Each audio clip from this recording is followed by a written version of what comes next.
The revolutionary code. The revolutionary code. The revolutionary code.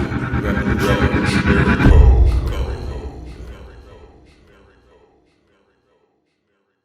So welcome to the third episode of the Revolutionary Code, where we want to bring you the truth about how governmental politics actually works in every facet of human existence and how that affects our people, Black people, here in America. I am your co-host, Brother Tamani Mwandani, out of Houston, Texas, by way of South Carolina. I am the direct revolutionary product of one Cardinal and Bayou Chewy out of the Shrines of the Black Madonna, and the indirect revolutionary product of one Albert B. Clegg, African named Jeramogi Baby Ajiman, the father of liberation theology and the founder of the Shrines of the Black Madonna. I am also the founder of the Black Gold Nation movement. My co-host, the national director of the political strategy and implementation department of the Black Gold Nation, the intellectual gangster, the Lil Moses of the movement, Brother Craig B. Lee out of Shreveport, Louisiana, aka The Boot. Brother Craig, you got some things you want to say to the people? Hey, just greetings to everybody, and I look forward to having a lively discussion this evening on the subject matter and bringing some enlightenment to our folks. Excellent. If you are joining us via Zoom, please post your questions in the chat. If you'd rather not appear on camera when we get to the Q&A, if you're joining us on Facebook, please post your questions in the comment section and we will get them asked as we go through the show. Again, please keep your phones muted because background noise can be difficult to speak and hear over. And if you decide to ask a question, make sure your phone is turned sideways. Before we get started this evening, please allow me a minute to tell you a little bit about the Black Gold Nation movement.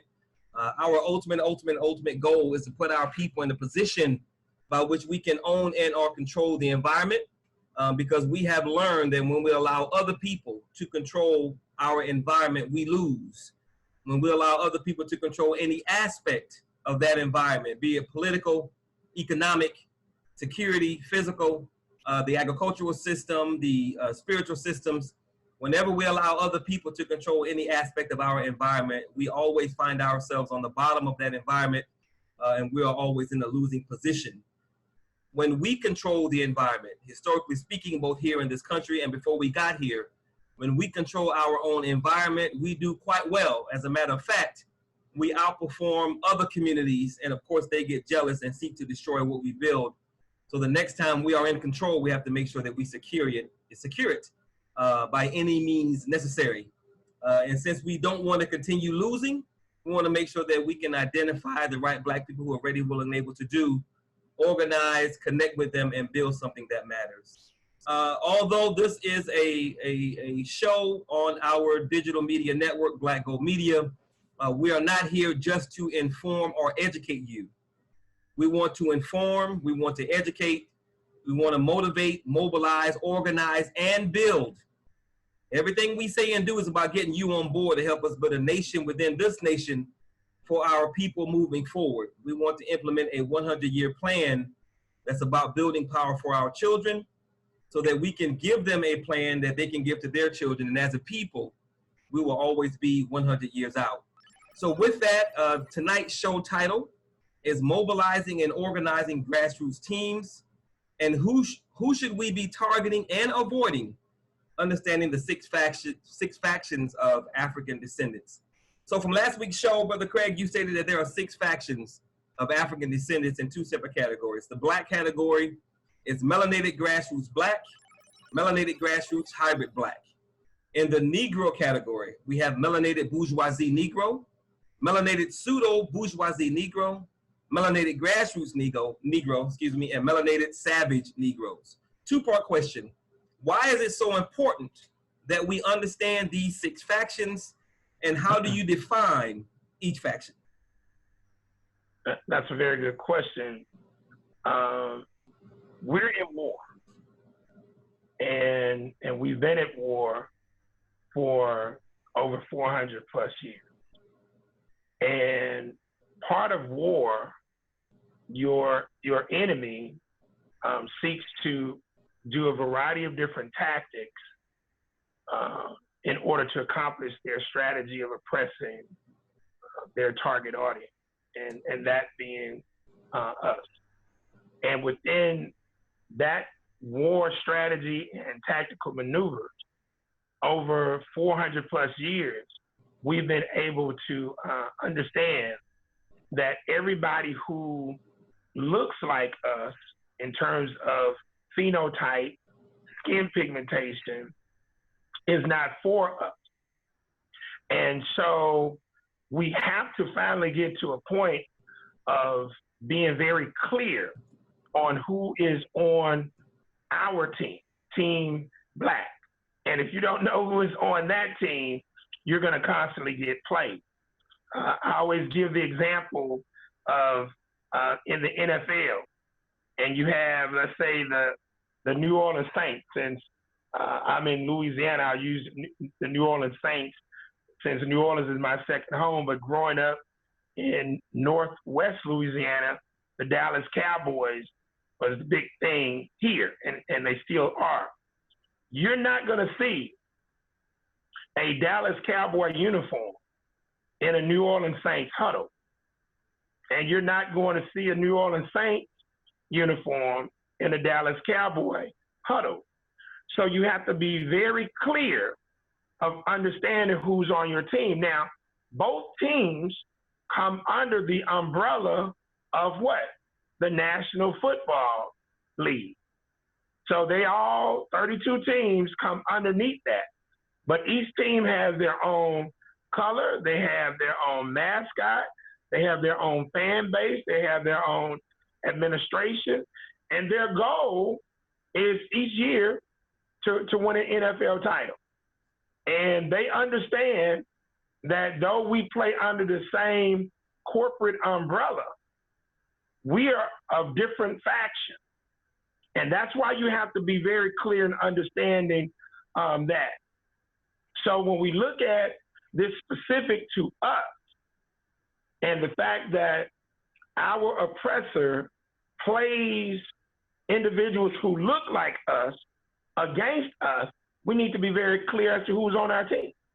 And that is the most important reason why you have to break this down and understanding the characteristics of these various factions.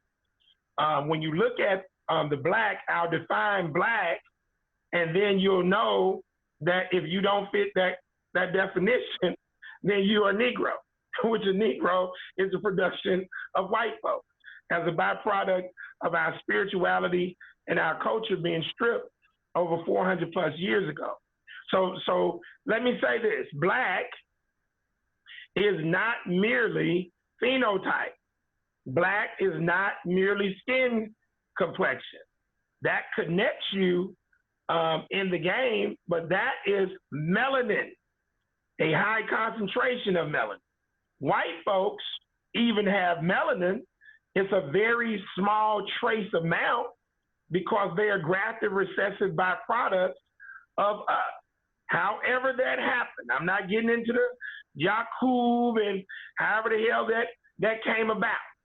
But they have a very small amount of melanin in their skin. So melanation on the highest level connects to us, right? So that's really what most people consider Black to be, but that's not Black. Black is what I say, it is a mental, spiritual, and cultural connection of direct African descendants who are focused and committed on the liberation and empowerment and advancement of grassroots African people throughout the world. Now, that is really what Black is. Ain't got nothing to do, very little to do with your melanation. And I'll leave this question with this. If Black was about melanation, your skin complexion, your phenotype, Clarence Thomas would be one of the greatest Black people in the world. But we know his ass is not black. He is a Negro white person. And so his mind is white, but his skin complexion is melanin. So you gotta know who you're dealing with, because if you don't know, you now will allow yourself to get played in this tactical game by our oppressor. Excellent. Okay, so can you define each one of those factions for us? So melanated grassroots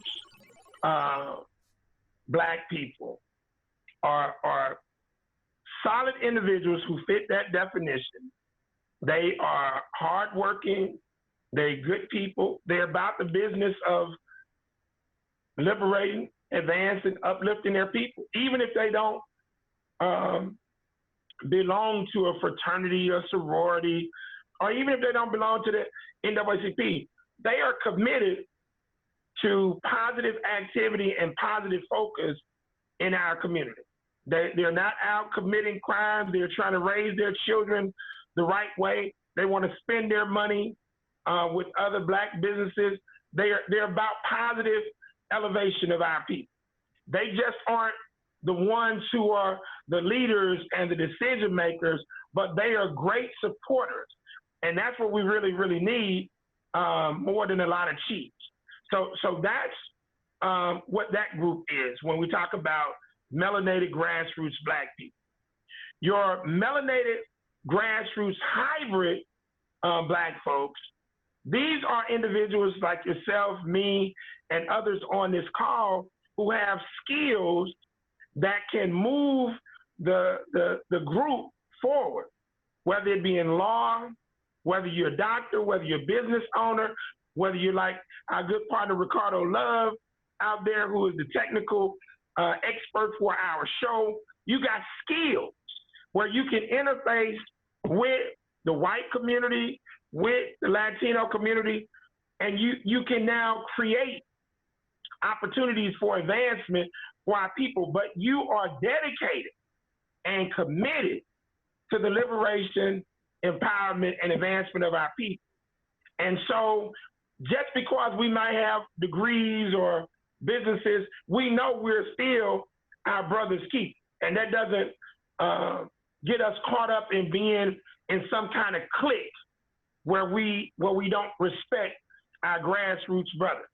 So those are your two black factions underneath the African Descendant umbrella.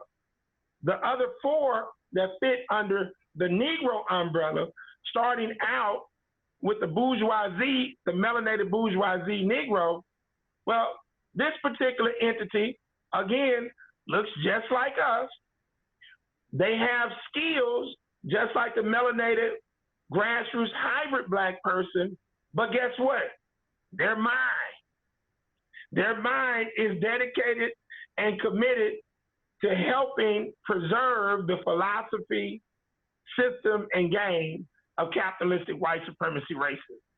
They are the people that Dr. Carter G. Woodson talked about in his phenomenal research and book, The Miseducation of the Negro. All right? They love white folks. They love them. But they do have skills. And that's not all of them are sellouts, but the vast majority of them are. They're the cultural mediators between the white community and the African descendant community in America. And they typically become your lawyers, your doctors, your politicians, and they're the ones who are pretending to care about the people, but they're messing over the people simultaneously. And so you gotta know how to be able to deal with them, because those are going to represent most of your leaders. The melanated pseudo bourgeoisie Negro, these are people like Candace Owens, this new group of Negro who is not actually bourgeoisie. They're not a part of that clique, and they're trying to get in.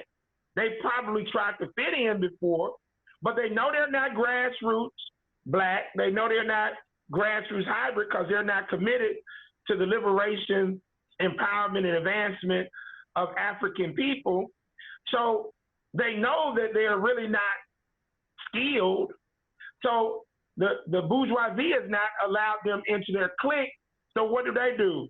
They go form alliances with entities like Donald Trump and other white entities, just like Yvette Carnell has done, and we've exposed her receipts just this week with the ADOS group. But they are trying to now fit into this new leadership apparatus, and they're willing to sell everybody out. And it's a diabolical game that they play. And the melanated grassroots Black people, they're pretty much similar to the melanated grassroots Black. The melanated grassroots Negro is very similar to the melanated grassroots Black person. They go to work every day. They try to do the right thing. The difference is they don't try to get involved in a goddamn thing. You know, they just are not. They're just pretty much I, me. But that's our target group that we can try to get on board, at least at the melanated grassroots Black level. A lot of them are just afraid. They don't understand how this game is played. And from that overall standpoint, that's them. And the final group, oh my goodness. We got a group of Negroes out there who have become terrorists of our people. And they are the melanated savage Negroes. And this particular entity is completely void of spirituality and right culture. And they are out committing violent offenses every day, wreaking havoc, and got everybody on the Negro side scared. The Black folks ain't scared of them, but they got everybody else terrified, petrified on a daily basis. Now, some of them, you know, maybe 1 to 5%, maybe 1 to 10% can be rescued and elevated. We just finished watching the Drop Squad movie this past weekend. Some of them can be elevated to become our soldiers, but unfortunately, some of them are going to have to be dealt with in a very harsh manner. But those are the categories of Negroes, and we can convert some of them based on what we're talking about doing and what we're committed to doing in the BGN. And that's the factions as we define it. Excellent. Okay. Now you said that Black is not just phenotype, but it's also your state of mind. Exactly. Since the term phenotype is probably not a term that we use every day, can you define that for us? What do you mean by phenotype? Skin pigmentation, your exterior appearance, that which, you know, people say, oh, she light skinned, she red bone, right, or he dark skinned, or he blue black. You know, that's phenotype. Gotcha. Those external characteristics. Okay, so you use the words in the two categories. You use the Black category, melanated grassroots Black, melanated grassroots hybrid Black, and you also use Negro in the Negro category. How do you define each one? What's the difference between Black and Negro? Well, so again, Black goes back to that mental, spiritual, cultural connection of these direct African descendants, and that gets you focused and committed on the liberation, empowerment, and advancement of grassroots African people. That's Black. Negro is basically an individual who embraces Eurocentric thought, Eurocentric philosophy. In essence, I, my, me versus us, I, we. If you're Black, you embrace Afrocentric thought, us, I, we, versus I, my, me. If you're Eurocentric in your thought process, you embrace individualism, I, my, me. That's a Negro. A Negro is only concerned about himself, herself, and possibly, and they ain't even always concerned about their damn family members, but possibly they may be concerned about their immediate and their extended family to some degree if they like them. But they're not dedicated to the liberation, empowerment, and advancement of grassroots African people throughout the world. Got it. Excellent. Okay. Now, I know we Black people, we often get confused between trying to do good, you know, feeding the homeless, maybe registering people to vote.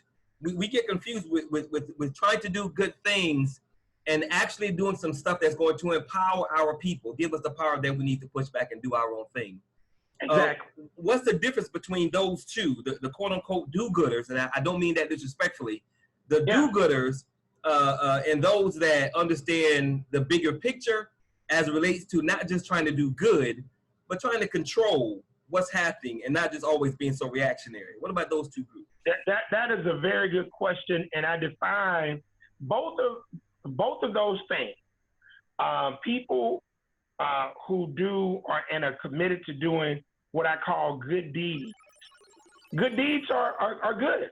You know, you do a fundraiser to raise money for the homeless, get some clothes, backpack giveaway. You know, that's good. I mean, everybody should do it.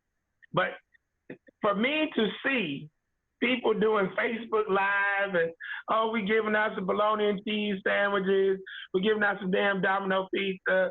I am a Black activist. No, you're not. No, you're not. Because number one, the creator did not design people to be codependent on others. Unless you are a child where you can't fend for yourself, you're handicapped or you're an elderly person, the vast majority of people need to be able to get off their ass and get up and do some work. So if you're constantly doing for other people, you really are not helping them, okay? You really aren't. You're making them codependent on you, and that's not a good thing. So empowerment, the ability to teach people how to control their destiny, spiritually, culturally, educationally, economically, socially, and politically, that is the work. See, changing public policy, that's work. Establishing economic systems so that people have jobs, that's work. Creating a system whereby now you can eliminate criminal justice inequities, that's work. When you're doing things to help empower people, spiritually, culturally, educationally, economically, socially, and politically, that's now the actual work. But good deeds are necessary. I don't even publicize, good deeds. I mean, if I do something for somebody or, take them, look, that's basic stuff that anybody should be able to do. I've been doing that. We started doing good deeds as Boy Scouts, Cub Scouts, Weaverlo Scouts back when I was a child. We would do clothing drives and cut people's yards. Those are good things, but that doesn't change the dynamics of what goes on in society. And you can do 1 million clothing drives, but trust me, if the public policy never changes as it relates to law enforcement, injustice, criminal injustice, guess what? You still gonna get your ass whooped. You're still gonna get choked out. You're still gonna be broke. You're still gonna be homeless. So at the end of the day, we gotta be able to understand the difference between empowerment work and good deeds. Both of them require effort, and it's not to demean people who do good deeds, but they gotta learn how to get in the game in order to start to doing empowerment work, because that's where the change is actually gonna happen. Right. And I think that's where most of us, we miss the mark in thinking that our good deeds at the end of the day is going to change anything. And of course, if you're out feeding the homeless, registering people to vote, trying to have a backpack drive, all that is great stuff, but it's also, it's so surface as relates to what happens to us happens because we don't have the power to stop it. Exactly. And as long as you don't have that power to stop it, it's going to continue to happen. Exactly. You know, a food drive, registering people to vote, unless it's attached to a real serious campaign to build political power, having a book drive or a backpack giveaway or whatever, you know, it's great, like you said, but at the end of the day, you're still going to get choked out because you don't have your own stuff. Hey, look, I used to tell my first wife, wonderful sister, Micah Allen, she would take damn near $1,000 each month. I mean, no joke. I had never seen it done before. She would literally go give $1,000 away. Not no loans now. She would get his money away, right? And I said, Micah, you really are not helping the people. And she said, well, Craig, that's what I like to do. But she never wanted to study and learn how to become more powerful, because she was a powerful sister, right? She was a corporate executive, and it was so much that she could do to transform the mind of Black females if she just embraced those 6 pillars of empowerment. Okay, so she never would. So I went on a business trip with her to San Francisco, and I'm talking about goddamn homeless people all over the goddamn place. And I know some of them perpetrate. I'm talking about they all over the damn place. Give me $5, give me $1. So we walking past all their ass going to a restaurant. And she saw this brother and his sister. They sitting on the damn ground there. They begging from the ground. And she looked at me, and I looked back at her. I ain't say nothing. We go eat. We come back out about an hour later. They are still on the ground, right? So she looked at me. I looked back at her. I said, come on, let's go to the hotel. And so she said, no, Craig, I know. I said, no, goddammit, let's go to the hotel. We're going to change our shoes, and we're going to go to the bank, and we're going to pull out all our goddamn money.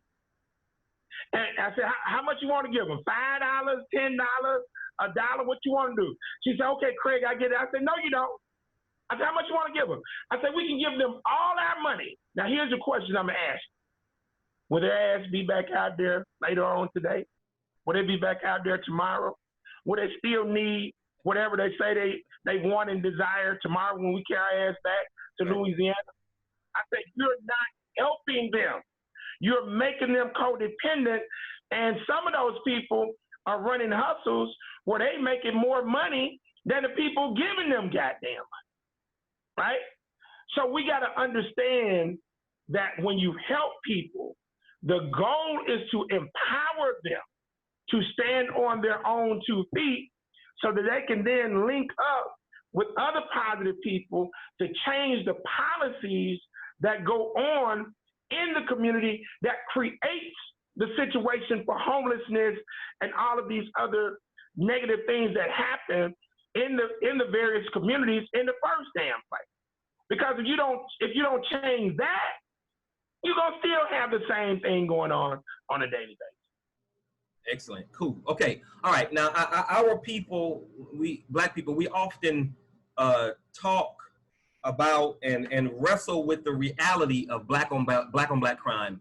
A lot of us like to say that doesn't exist; it's a misnomer or whatever.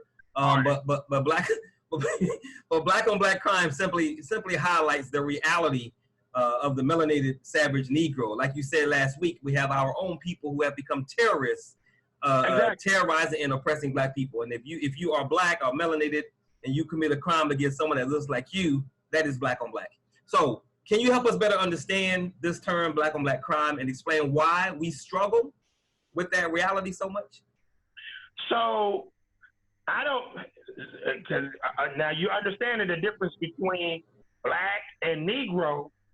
In reality, there is no black on black crime, not because crime ain't being committed by melanated Negroes. Right. So what we're talking about is Negro on Negro and Negro on black crime. Sister Pabu said she wanted me to restate the 6 pillars of empowerment. And let me just digress for a second. Spirituality, rights, culture, education, economics, socionomics, and that's SOCIONOMICS, and then politics. Those are the 6 pillars of empowerment. So back to this point, yeah, Black people ain't going around terrorizing melanated communities, but savage Negroes are. And so these savage Negroes are murdering other savage Negroes, other grassroots Negroes, to some degree, other bourgeoisie Negroes, and of course, murdering Black people.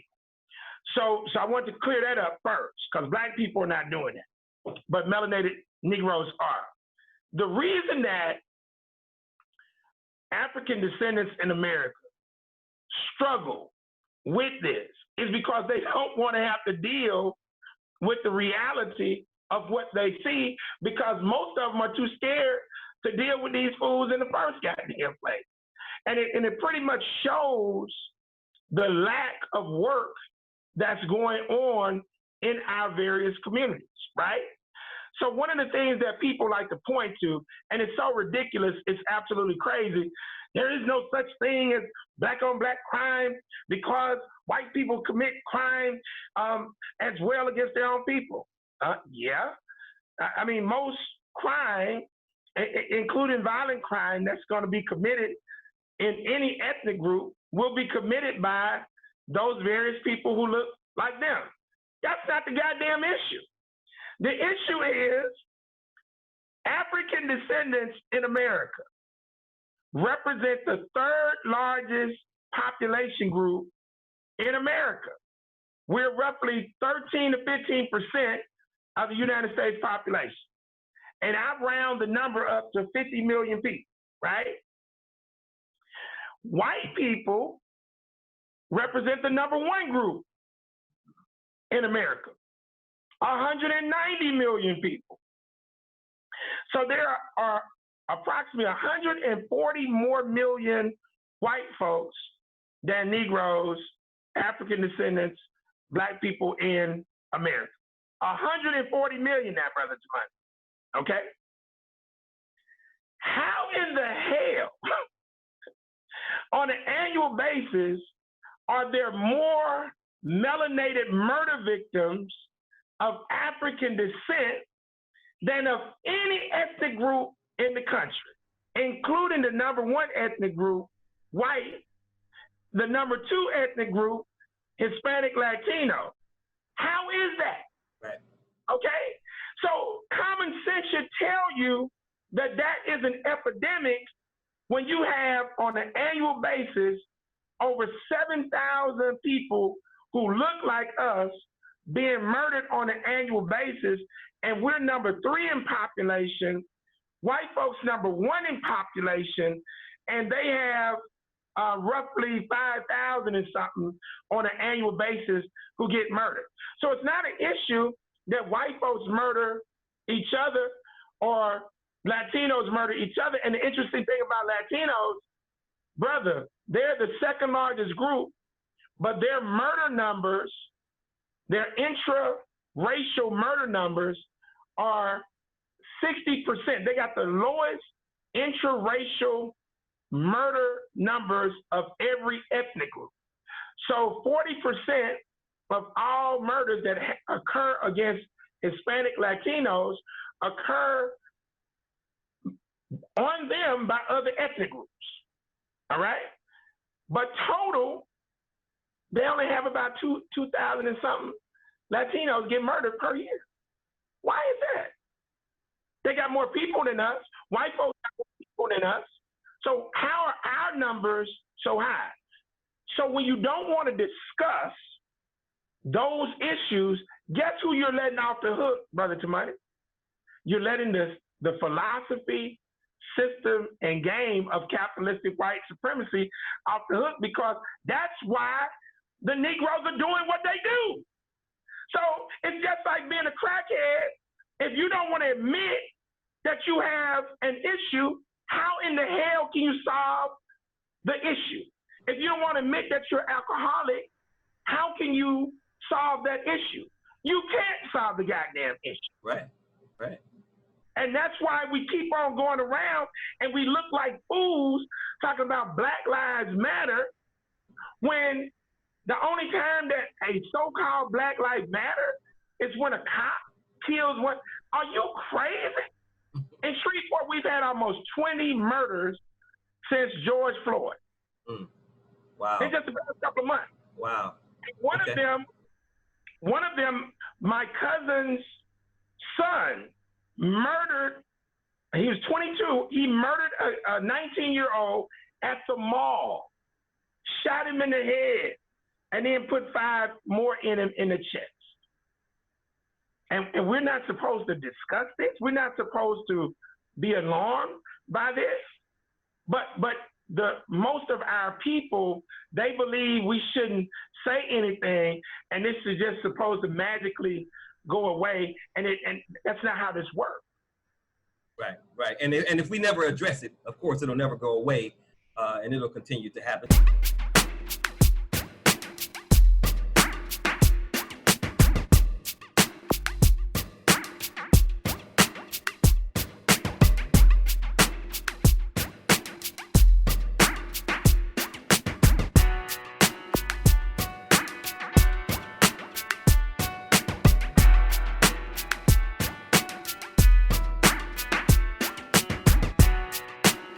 So for those of you guys that had joined us after we got started, you're listening to the Revolutionary Code, our flagship show of our digital media network, Black Gold Media, where we bring you the truth about how governmental politics actually works in every facet of human existence and how that affects our people, Black people here in America. Tonight's title of the show is Mobilizing and Organizing Grassroots Teams, and who should we be targeting and avoiding, understanding the 6 factions of African descendants. My name is Tamani Mwandani. I'm the founder of the Black Gold Nation, your host this evening, and the co-host is the National Director of our Political Strategy and Implementation Department, Brother Craig B. Lee. Let me get that person muted, whoever it is, because that background noise, they went away. Okay, cool. All right, so that was a quick intro to those that came late to the show. So my next question for you, Brother Craig, is what if you think that you're in the Black group, the melanated grassroots Black, melanated grassroots hybrid Black? What if you think you're in that category, but you're actually in the Negro group? What do you do? What can you do? Is it possible for a person to think that he or she is doing the right thing in a particular group, but actually they're in the Negro group? That's interesting. Your actions pretty much are going to dictate that. Right. For anybody who would question my definition of Black, I would just say produce your receipts. What's your track record? And again, this is not to demean well-intentioned people, but we have to be very truthful as it relates to the overall situation. So are there people who do good things? I mean, I know some guys who do good coaching of little league football, basketball teams. They're my goddamn clients, but they ask some goddamn Negroes. I mean, and it's been funny because they'll call me, "Oh, Brother Craig, we ready to roll up our sleeves." Donald Trump has scared the hell out of him so much. That's right, Sister Krista. Resume references and receipts. That's what we got to focus on. And I don't bash them upside the damn head because I get it. Most of these Negroes scared. They just want to keep their damn job. They don't want to rock the boat. And so they'll call me behind the scenes. I'm with you, Craig. I just can't come out there. I'm with you though, brother. How can I gotta keep my job there. Right. I understand, bro. I understand. So they shit. They scared. I get it. But hell, you ain't gonna have a job pretty soon anyway. Donald Trump ain't playing no game with you. So, you know, we'll have to talk to those cats, but you know, I gotta see your resume. I gotta see your references and your goddamn receipts. Cause you know, a lot of people, like, we got this brother here in Shreveport. We got people running for the NAACP, and they're just manufacturing stories about their credentials, right? Okay. And it's funny, man. Having done this work for 25 years, man, it's the funniest thing to see people old ass people trying to clout chase.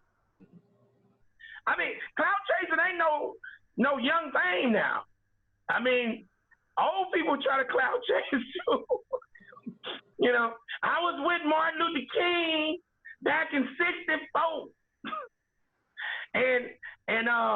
but when he came here, my foot was hurt and I couldn't make it. But otherwise, I would have been right up front. Right, I got you. And you know, Brother Craig, that's one of the reasons one of several reasons.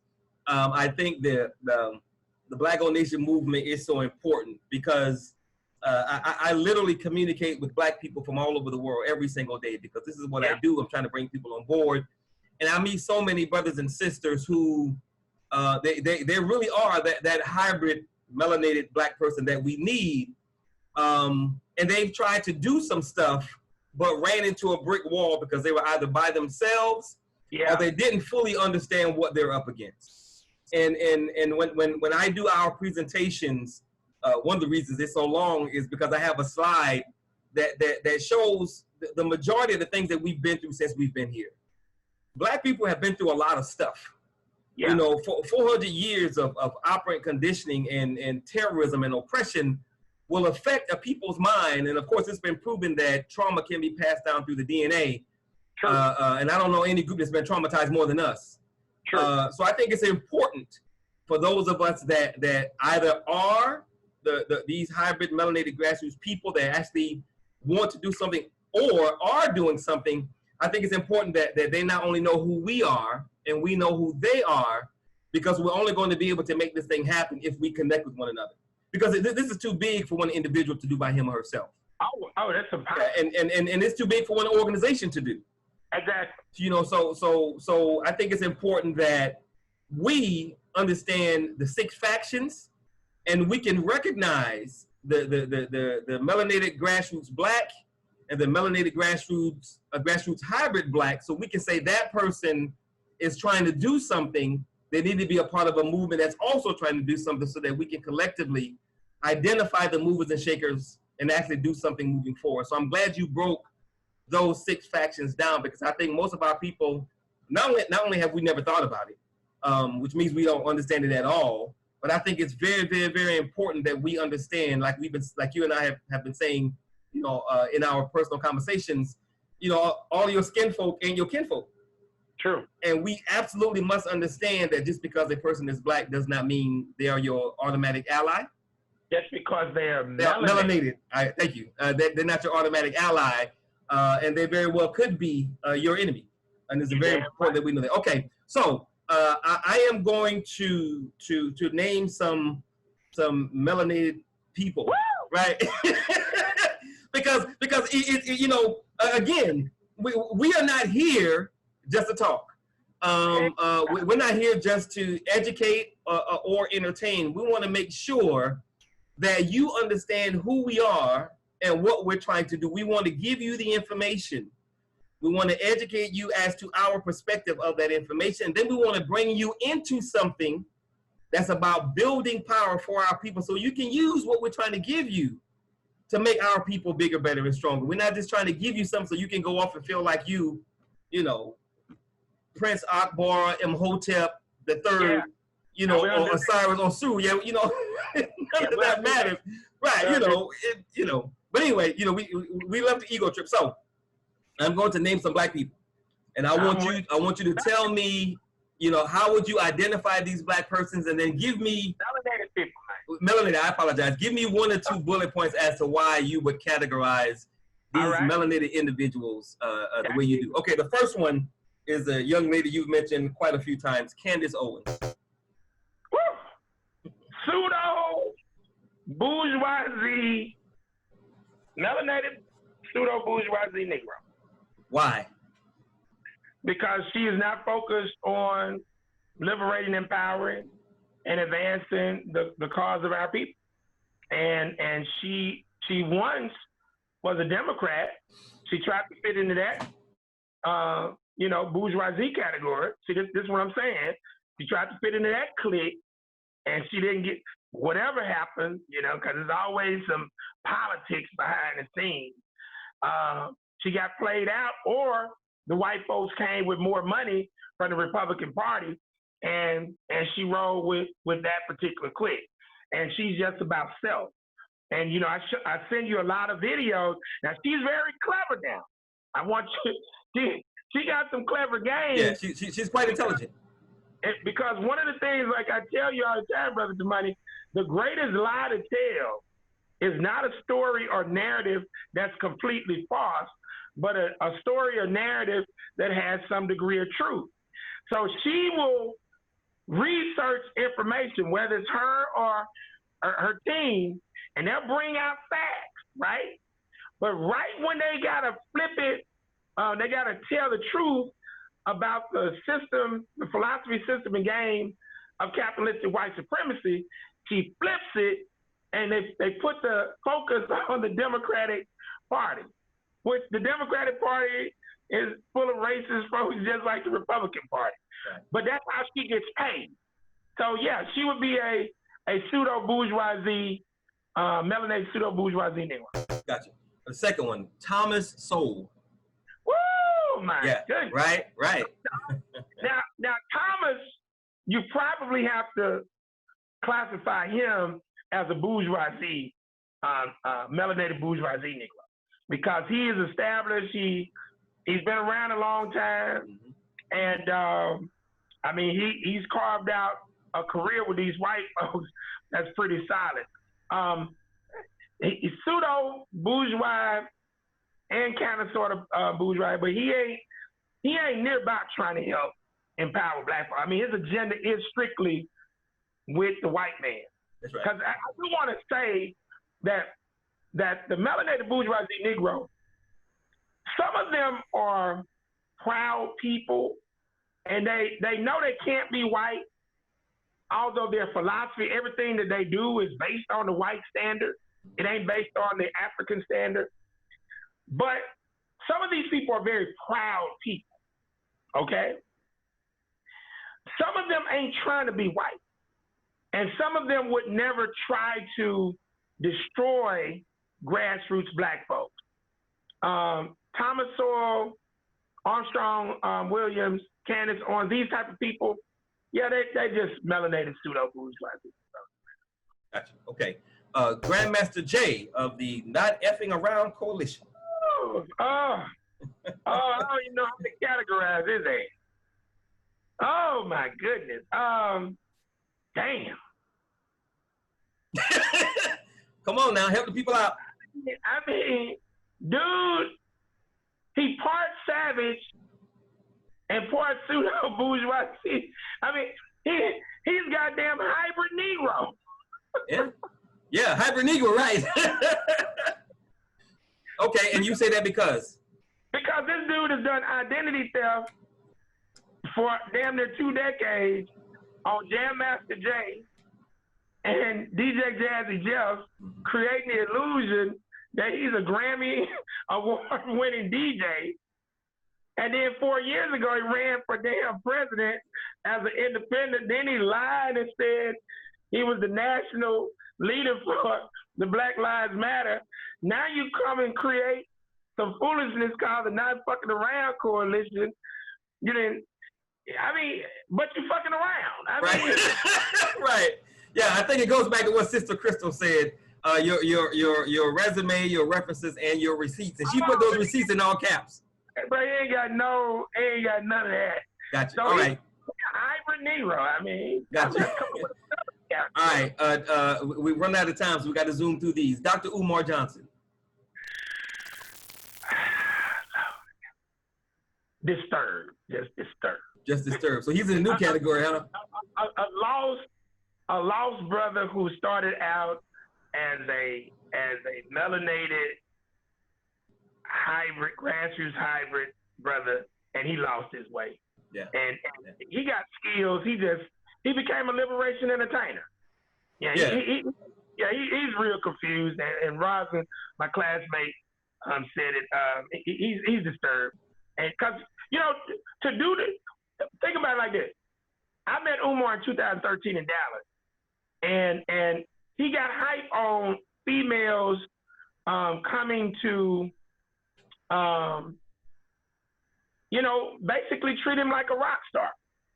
And so you can kind of like get hype on that. And I think that's what happened. But he started out as a melanated Sister Fabu said, "Can he be saved?" Only the Creator and the ancestors know that. We're not gonna work on him. I'm not gonna back. All right, let me boogie on. Okay, the next one is Dr. Boyce Watkins. He's definitely melanated pseudo bourgeoisie Negro. Right. Nick Cannon. Another confused brother. He melanated pseudo bourgeoisie, trying to perpetrate as a grassroots enlightened individual. And I'm assuming David Banner will be in the same category because he's also an entertainer. David is a little bit more grassroots. I mean, yeah, he's doing his entertainment thing and whatnot, but I would have to put him in the hybrid category of grassroots. He's not a pretentious individual like a lot of these cats. He's reachable. Is he doing more talking about Black good things, or is he actually doing something? Because I hadn't seen that part yet. He's doing more talking about it. Right. Okay, cool. Yeah. All right. Tariq Nasheed and Foundational Black American Organization. Yeah, I mean, same. They sell you on being hybrid, grassroots blacks, but they're pseudo because their whole thing is just selling information. Right. They're trying to get paid off of the Did You Know Black History. Chuck King, Sister Pablo, he is a confused whatever. All right. And Dr. Claude Anderson falls into the bourgeoisie category because he's a part of Boule and whatnot. But I respect his scholarship. So I'm assuming you will put Brother Polite in there with Tariq Nasheed as well. Yeah. They are what we call intellectual capitalists. Okay. And then you pretty much pseudo intellectual capitalists. They're putting information out so people can buy it because they know these folks have never heard a lot of the information that they're putting out. Right. And so it's all about selling books, selling CDs, selling tapes. Gotcha. They're not building infrastructure. Yeah, and I think I'm not 100% certain, but I think Brother Polite is trying to have his own community kind of thing. So I think he might be the exception to everyone else, and that I think he's really trying to build something. But the thing is based on his former his mentor, Dr. Malachi York. Sure. And that will never work. Right. You have to have an objective leadership deal where people with talent and skill can always rise to challenge the leadership, because it's not just about you. Even though you're the founder of the BGN, your ass know you want to be the national president, but your ass don't be the national president. But we got to create an apparatus where the talent can rise to the top. And that's not what they're doing. They're basically creating almost like a cult and saying it's a black thing. Yeah, and God knows I have no time for any more questions, but I have to ask this one. So how do we categorize those melanated persons who their solution might be incorrect for a number of reasons, but they're still trying to implement that solution? How are they categorized? Like a solution to what? like, for example, like we have this might be next week's show. And don't worry about it. We'll get to it later. Okay. Foodie Fabu, Sita Fabu said Sean King. Same. I mean, he's selling hype, selling information. He's already gotten caught up. I mean, think about it like this. The whole thing is to do radio or internet advocacy, and now make money. Because if you're not changing public policy in a particular city, parish, or county, what are you actually doing? All right, that is a perfect question to these last two individuals. And I had Roland Martin on there, but I think Roland is just a news person, and I think Roland brings a lot to the table. So the last one, it goes straight to what you just said. Yvette Carnell and Antonio Moore with ADOS. They are, and I know you don't agree, but they are, as she said in a video I listened to today, they are trying to present a political solution for a political problem. How do you categorize it? What political solution? Reparations, as they see it. That's not no goddamn solution. I agree, but like I said, you know, we have people who are, I believe, sincerely trying to implement a solution that is not going to work because they're doing it wrong, but they're still trying to implement that solution. So if you know the goddamn thing ain't gonna work, like, okay, for example, no. I'm not saying they know it's not gonna work. No, they ask though. Oh, they don't. Okay. Let's cut to the chase. If every melanated person was given $1 million tomorrow, God damn it, by the end of the month, 95% of their ass gonna be broke. So how the hell is reparations a goddamn solution to anything? Now, don't get me wrong. I advocate for reparations for respect of our ancestors, although that's never going to happen in a legitimate way, right? That's not for them to create the illusion like this is something new. Hell, reparations been going on for over 150 goddamn years. This ain't nothing new, right? So for anybody to say this is the solution for our people, they're goddamn lying, and I reject that. Yeah, we're gonna simple solution to systemic racism. I've laid it out: the 6 pillars of empowerment. Spirituality, reclaiming your spirituality, culture, embracing education, economics, socioeconomics, and politics. You must become empowered as an individual, link up with other empowered individuals, and now focus your attention on taking over one of 4 land masses: a village, a town, a small city, or a mid-sized city. Now when you create the power, you take over the power. As Dr. Wade Nova says, power is the ability to define reality and have others respond to your definition as if it were their own. You take over the power, and now you can create the damn policy. You're not going to stop define empowerment. Empowerment is the ability to control your destiny. And when you look at the word your, you can see 2 words in there: Y-O-U and O-U-R. You individually working within the skills, talents, and expertise that the Creator and the ancestors have blessed you with in order to help our people do what? Become liberated, empowered, and advanced. That's what empowerment means. And you do it through the 6 pillars: spirituality, culture, education, economics, socioeconomics, and politics. Last question, and I'd like to add to that.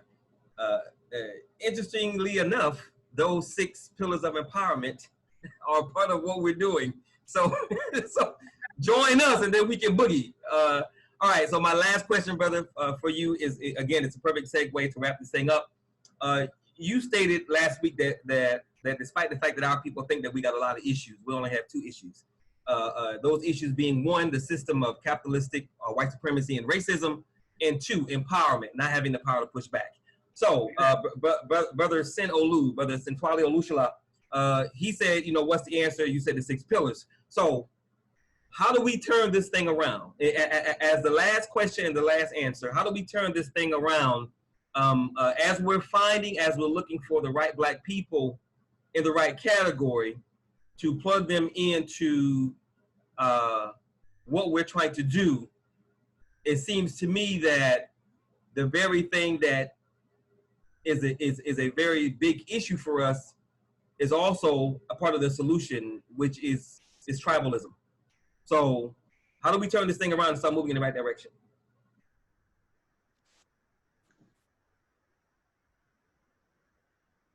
Did you hear me, Brother Craig? Say that last part again. It seems, I heard most of it. It seems that the very thing that's breaking us apart, tribalism, also seems to be a part of the solution. So how do we start bringing this thing together and turning it around and moving in the right direction? What do we need to do? That's what I was talking to you about earlier today. Righteous tribalism. Yep. Righteous tribalism, because unity in and of itself is not a solely positive. You can be unified to do something negative because we live in a multidimensional reality.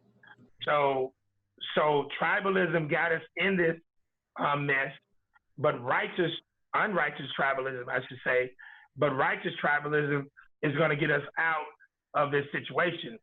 Number one, the people got to join the Black Gold Nation.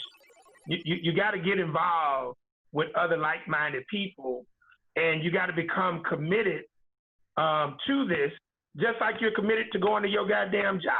That's right. You know? That's right. Most Negroes will say foolishness like, if it don't make dollars, it don't make sense. That just tells you how conditioned they are to embrace white supremacy, because guess what a dollar is, Brother Tamani? A goddamn idea. Guess what cents are, Brother Tamani? A goddamn idea. Guess what capitalism is, Brother Tamani? A goddamn idea. So we are so focused on embracing the ideas, the philosophies, the constructs of white supremacy, that we're willing to say, shit, I'm not going to do nothing if it ain't involving the white man. Now, if you tell them that, they'll say, no, I ain't say that. I said dollars and cents. Well, who produces the goddamn dollars and cents? Okay? So that's the first thing. Join the Black Gold Nation so that you can start to learn.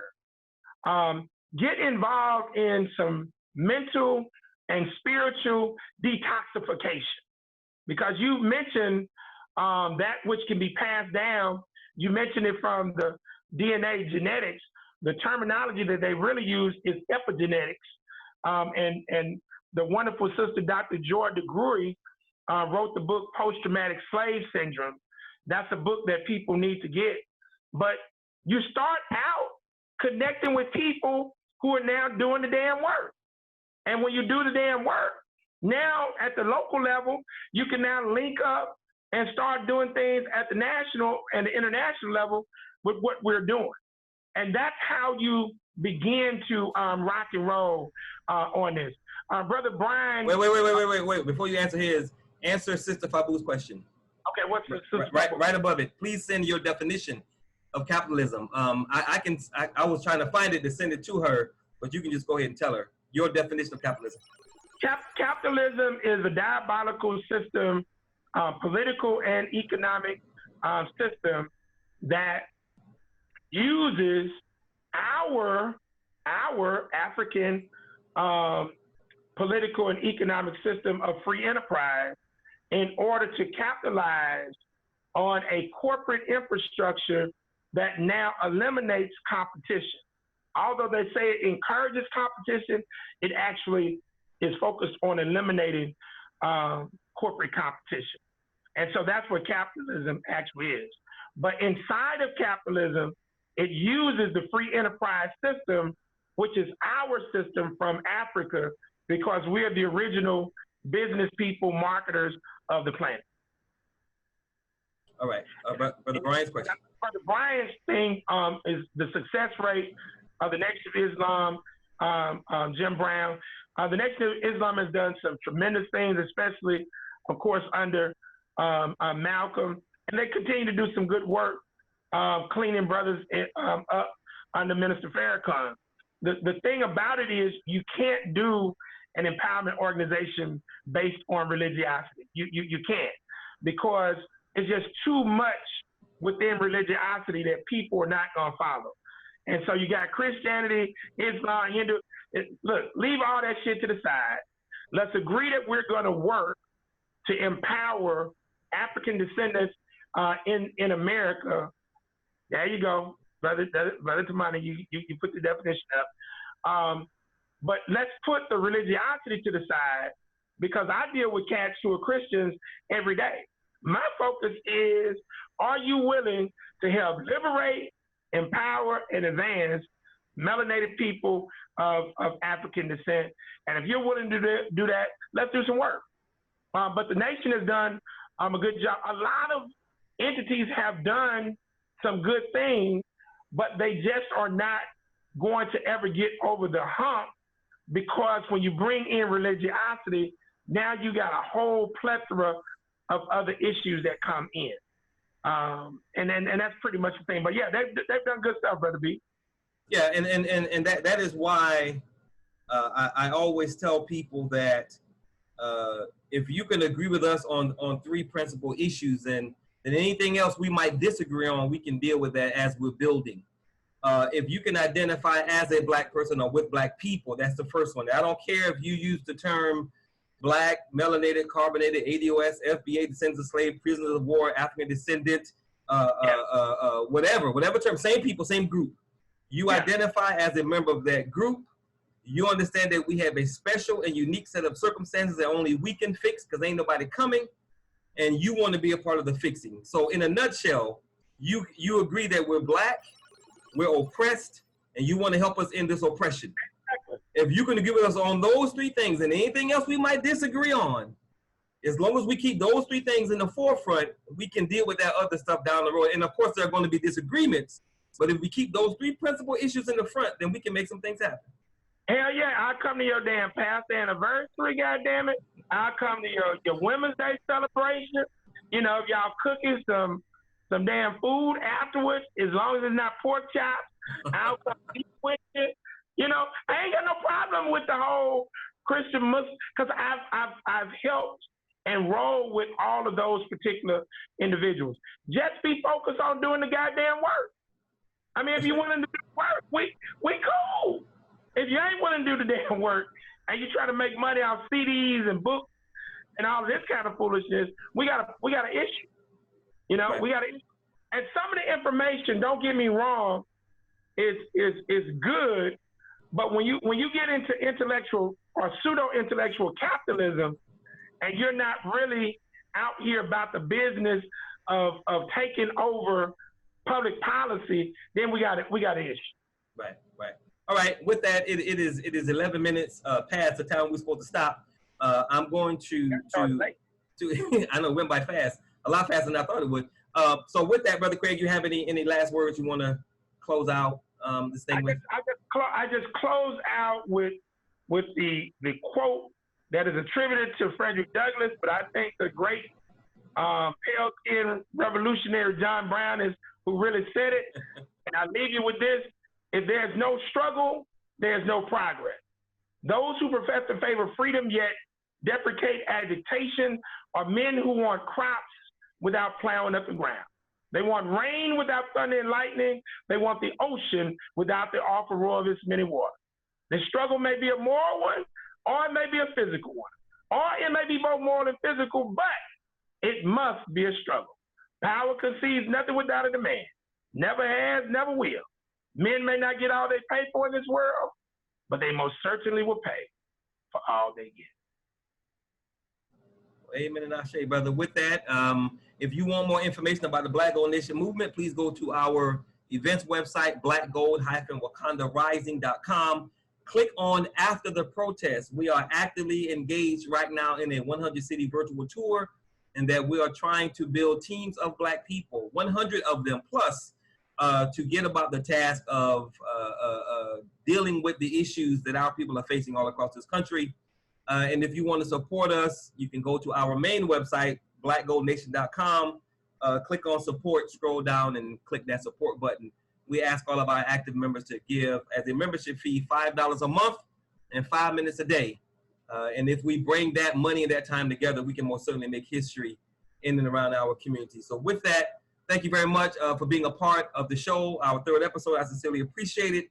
And always, always, always remember two things. No one can do everything, but if everyone does something, everything will get done. And absolutely always remember that nothing is more sacred. Not me, not you, not your kids, not my kids, not your family, not my family. Nothing is more sacred than the liberation and salvation of Black people, because if Black people don't make it, you're not gonna make it, I'm not gonna make it, our kids aren't gonna make it, and our loved ones are not going to make it.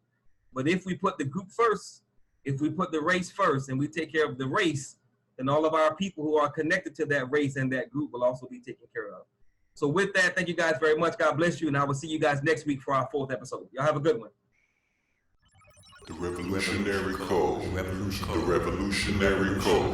The revolutionary code. The revolutionary code.